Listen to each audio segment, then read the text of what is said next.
బంగారానికి భారతీయులకు విడదీయలేని సంబంధం అయితే ఉంది. ప్రపంచంలో మరే దేశ పౌరులు కూడా సైతం భారతీయుల మాదిరి బంగారాన్ని అయితే ప్రేమిస్తారని చెప్పలేం.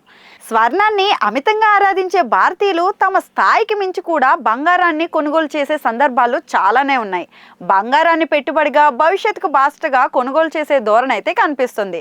దాన్నే ఆభరణం మాదిరే కాదు, ఫ్యూచర్ అవసరాలను తీర్చే ముఖ్యమైన వస్తువుగా, తమ ఆశల్ని తీర్చే ఆభరణంగా చూడడం అయితే తెలిసిందే. ఇక గడిచిన కొద్ది రోజులుగా బంగారం ధరలు ఆకాశమే హద్దుగా చేసుకుని చెలరేగిపోతున్నాయి. రోజుకొక కొత్త రేటుతో జీవితకాల గరిష్టాన్ని అయితే నమోదు చేస్తూ రికార్డుల మీద రికార్డులను క్రియేట్ చేస్తున్నాయి. ఇంతకు మన దేశంలో బంగారం ధరల్ని ఎవరు డిసైడ్ చేస్తారు? ఏ రోజు ఏ సమయానికి ఎంత ధర ఉండాలన్న విషయాన్ని నిర్ధారించేది ఎవరు అన్నదే ఒక ప్రశ్న. బంగారాన్ని దాని స్వచ్ఛత ఆధారంగా 3 రకాలుగా అయితే వర్గీకరిస్తారు. 18 క్యారెట్స్, 22 క్యారెట్స్, 24 క్యారెట్స్. 24 క్యారెట్ అన్న 3 కేటగిరీలో బంగారం లభిస్తోంది.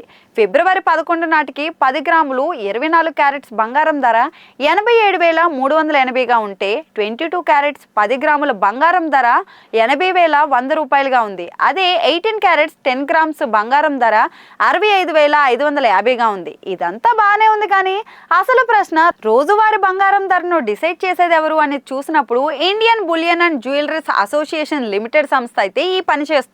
ఈ సంస్థ మాత్రమే బంగారం ధరను రోజువారీగా డిసైడ్ చేస్తూ ఉంటుంది. ఇందులో దేశంలోని అతిపెద్ద బంగారు డీలర్స్ అయితే ఉంటారు.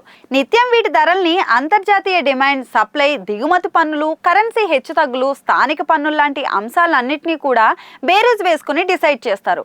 గడిచిన కొద్ది రోజులుగా దేశంలో బంగారు ధరలు భారీగా పెరగడానికి కారణం ఏమిటన్నది చూస్తే, అమెరికా అధ్యక్షుడు డొనాల్డ్ ట్రంప్ ప్రకటించిన కొత్త టారిఫ్ ప్లాన్స్ గా అయితే చెప్పుకోవచ్చు. దీంతో చాలా మంది బంగారం మీద పెట్టుబడులు పెట్టేందుకైతే ఆసక్తి చూపడం కూడా బంగారు ధరలు బగ్గుమనడానికి కారణంగా చెప్పొచ్చు.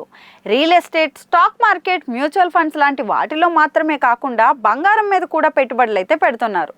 ఎక్కడైనా కొంత నష్టాలు రావచ్చేమో, కానీ బంగారం మాత్రం సిరులు తేవటం ఖాయమన్న కారణంగా కూడా ఇందులో అధికంగా అయితే పెట్టుబడులు పెట్టడానికి కారణంగా చెప్పకనే తప్పదు.